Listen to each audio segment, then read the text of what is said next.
Hello, and a very warm welcome to the latest in our Transformation Masterclass series. As our regular followers will know, I'm Chris Brattling, Director of Chalkhill Blue, the award-winning business and executive coaching firm. Today's masterclass is all about leadership in the midst of turbulent times. More specifically, it focuses on the crucial skills that leaders need to possess to ensure that their business continues to thrive, particularly when faced with significant external challenges.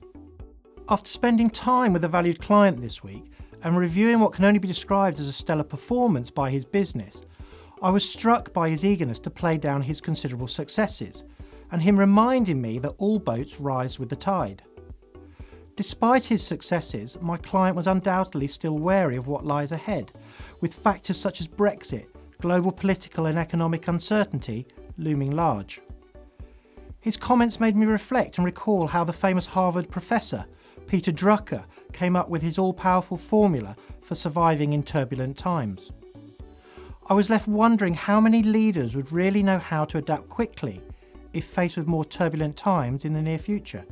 Drucker's formula was based on 4 key strategies for surviving turbulent times, namely organised abandonment, continuous productivity improvement, exploitation of successes, and innovation.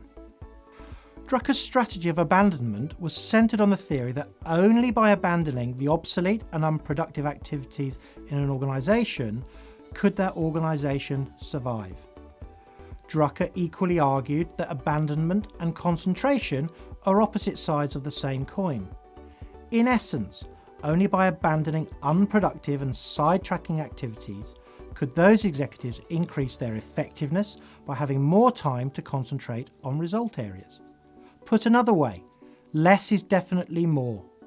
It's therefore critical that successful leaders follow a systematic process of asking themselves, what should we abandon, how, and by when? Drucker's second strategy was that of continuous productivity improvements. Akin to the Japanese Kaizen methodology, Drucker was a firm believer in the fact that leadership in turbulent times was about systematic, continuous improvement of products and services, production processes, marketing, service, technology, training, and the development of people, and the like.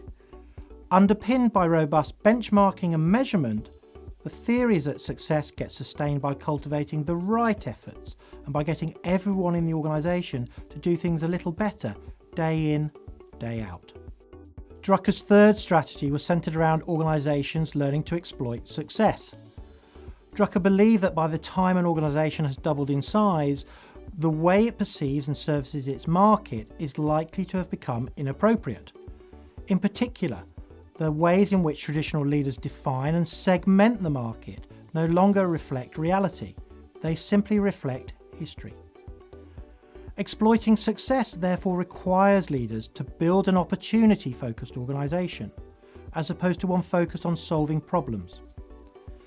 In doing so, there comes a point when the small steps of exploitation result in a fundamental change, i.e. in something that is generally new and very different.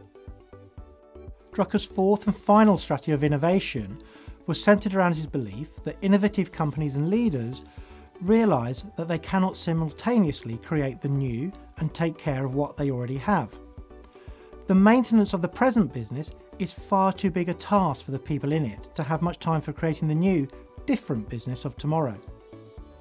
Consequently, specific, dedicated resources need to be applied to fuel true innovation, and these resources need to be organised outside of the ongoing managerial business to have chance of succeeding.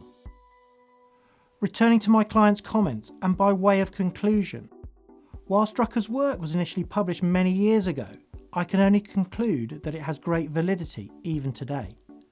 Furthermore, I think it's easy to see how today's leaders that are intent on creating sustainable, competitive advantage need to be applying these very same principles each and every day, be it in good times or bad.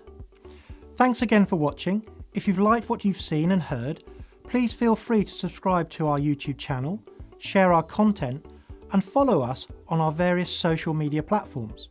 Similarly, if you'd like to learn more about how we help ambitious organisations and business owners improve their leadership skills, please contact us on the number or email address coming up now.